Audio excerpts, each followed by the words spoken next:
Aprobado na ng Bangsamoro Transition Authority Parliaments sa third at final reading ang Bangsamoro Labor and Employment Code of 2025 o BLEC, isang panukalang batas na sinertipikahan bilang urgent bill ni Interim Chief Minister Abdul Rauf Makakwa. Ang news now mula kay Marcos Uy.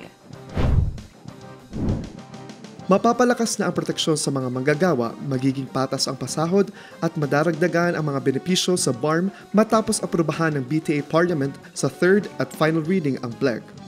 Bumoto pabor sa panukalang batas ang 39 miyembro ng BTA na dumalo sa session noong Miyerkules, November 12. Walang bumoto ng no at walang abstention. Ang BLEC ay sinertipikahang urgent ni Interim Chief Minister Abdul Rauf Makakwa at sumalang sa second reading noong Martes, November 11. Isa ito sa mga priority measures ng Makakwa administration na inakda ni na MPS Romeo Sema, Raisa Jajuri, Jose Lorena, Nabil Tan, Randolph Arcasio, Lanang Ali Jr., John Anthony Lim, Alindato Pagayaw at dating MPS Paisalin Tago at Eddie Ari. Kinilala rin ito ng International Labour Organization, isang ahensya ng United Nations na nagsusulong ng karapatan ng mga manggagawa at global labor standards. Sa ilalim ng bagong batas, pinalawak ang kapangyarihan ng Ministry of Labor and Employment upang i-regulate ang recruitment, enforce workplace safety, set minimum wages at resolbahin ang disputes sa pamamagitan ng Bangsamoro Labor Conciliation at Arbitration Board, isang one-stop dispute settlement mechanism. Kasama ng BLCAB ang Bangsamoro Voluntary Arbitration Tripartite Council at Special Voluntary Arbitration Fund na hahawak sa mga labor conflicts sa pamamagitan ng negotiation, mediation, arbitration at conciliation para sa mabilis, mura at accessible na resolusyon sa pagitan ng mga magagawa at employer. Palalakasin din ng code ang protection ng vulnerable workers tulad ng persons with disabilities, senior citizen at mga nasa informal economy.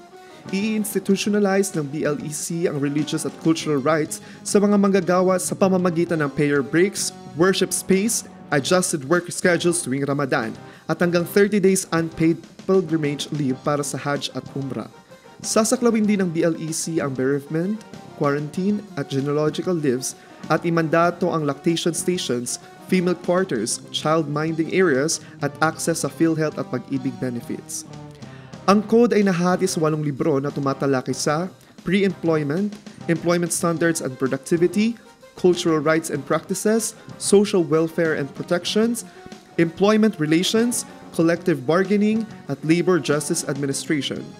Kapag naitupad, ang BLEC ang magiging primary labor law ng Bangsamoro habang ang National Labor Code ay iira lamang sa mga kasong hindi sakop ng Regional Code. To my fellow, at the outset, Mr. Speaker, let me state that the Bangsamoro Labor and Employment Code, or BARM, has been a long time coming. The ratifications of Republic Act No. 11054, or the Bangsamoro Organic Law, is the manifestations of the Bangsamoro people's desire to freely determine their political, social, economic, and cultural way of life.